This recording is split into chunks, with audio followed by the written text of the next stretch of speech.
our final Samsung Galaxy Tab S6 video. Unless you have another idea, let us know in the comments below. We put the Samsung Tab S6 and the iPad Pro head to head in the most comprehensive video editing test today. If you're new to our channel, we do awesome tech reviews and more, but mainly awesome tech reviews. You know the drill. Like and subscribe, hit the notification bell. We would really appreciate that. Samsung Tab S6 together with Adobe Rush. Video editing, we already have our footage in here. We downloaded it from Dropbox like on the previous video, and it downloaded within a matter of minutes. It puts it into the order in the timeline that you want it on.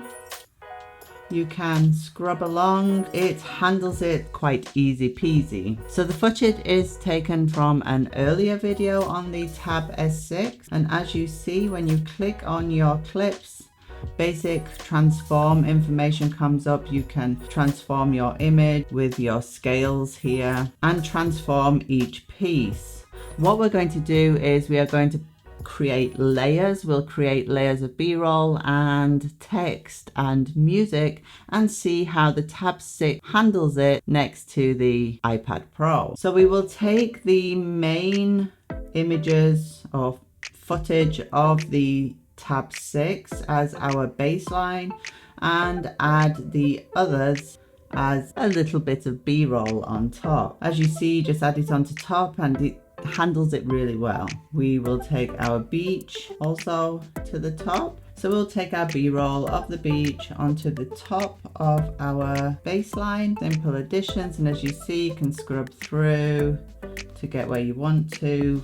But this isn't keeping up with me anymore, even though it's not actually that much footage to deal with. Typically on a video, we would deal with a lot more footage than this. The Tab S6 or the Adobe Premiere Rush app, which I have a feeling it is, struggles with the smaller motions. We can add color grading here and we can add transitions. I will add a couple of transitions between just to give it something to work on.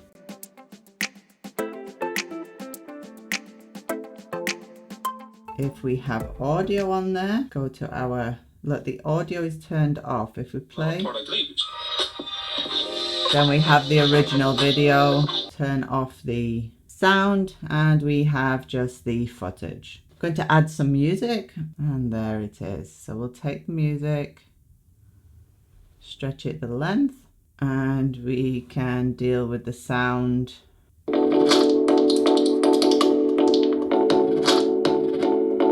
One thing about the Tab S6 is you can get some sound out of it. So now we'll add some titles to give it something else to work with. Titles, give it a moment because it isn't dealing with the title immediately.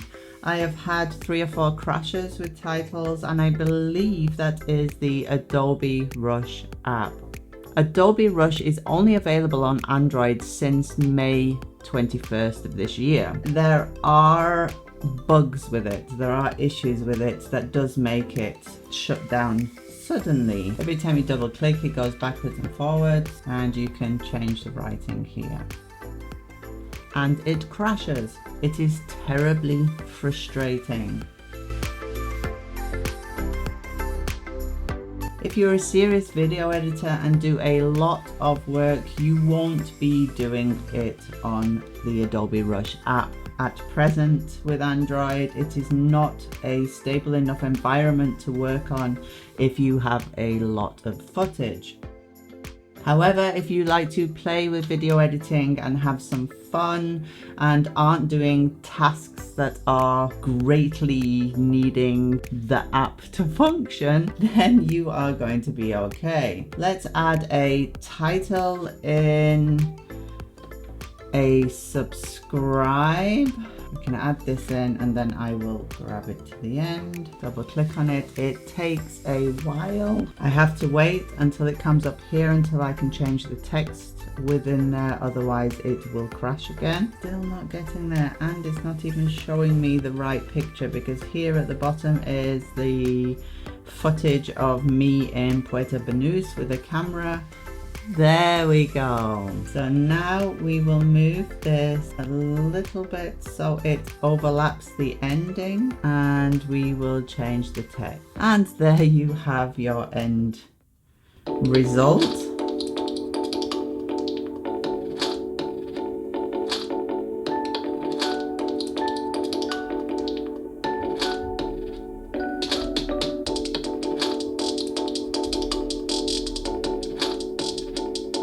Okay, time out. The Adobe Rush application just doesn't feel up to standard. It feels more like a beta version, if anything, and it's not fair towards the Samsung Galaxy Tab S6. However, let's move on to the iPad Pro. So now with the iPad Pro and Lumafusion, we are going to replicate what we have done on the Samsung Tab S6, iPad Pro, change our frame rate. We didn't get asked that in the other one. That would be in settings. And we already have a lot more screen real estate, as we can see, which isn't a fair one-to-one. And also what's not a fair one-to-one is that Lumafusion is an app that is ready. It is an app that is ready to work on and quite intuitive in the way that it does work. It is also €30. The Adobe Rush, on the other hand, is a €10 per month subscription, so works out at super expensive next to the Lumafusion.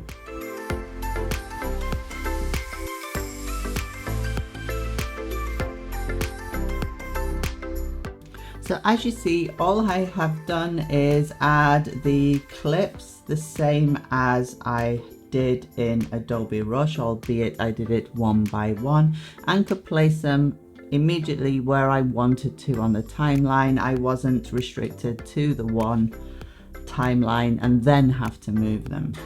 The other thing you'll notice right away is you can see all the volume here. You can see the audio on the clips, and the scrubbing is super fast, backwards and forward. So then if we do a similar thing to what we did before, the music we will drag down, and the audio we will change on here. We'll turn the volume down on this clip because we don't actually need the sound on our clips. And as you see, you've got way more options already for your audio. You have way more options when you are editing itself. If we go onto here, for example, we can zoom into this piece really pretty easily. We also have our presets in there.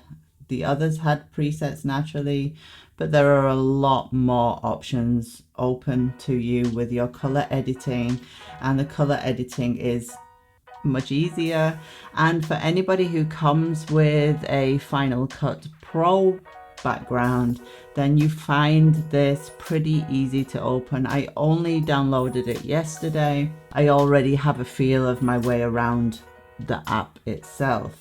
The iPad Pro makes it so easy to cut that I can imagine some people using this on the go. So then if we want to add anything, we can do it here. We can add a voiceover, transitions, titles, etc. We can choose a main title for the beginning, double click on it, and then all your options become available. As you can see, I can move around the screen as much as I like. I can make it larger, smaller, shadow angles, etc. Rotate and scale. So if we then go back to where we were, you see it is, you already have a movement in there, which is more than what we had.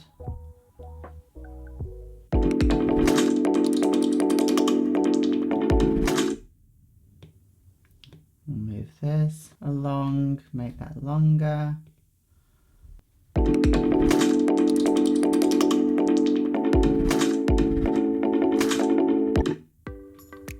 So we already have a lot more than we had in the previous one.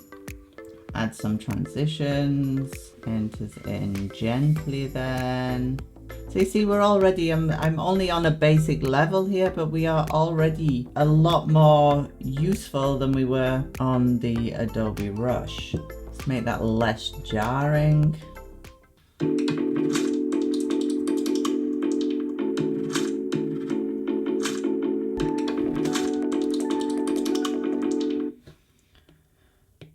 Make that shorter, and it really is so easy, as you see.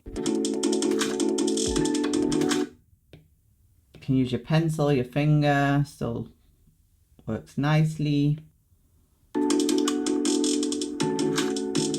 So what I will say about the Lumafusion is that when it comes to titles, etc., yes, there are plenty in there, but they are more of the old-fashioned variety. They're not, but they are customizable, so you can change them to be more updated if you spend more time on it than I have.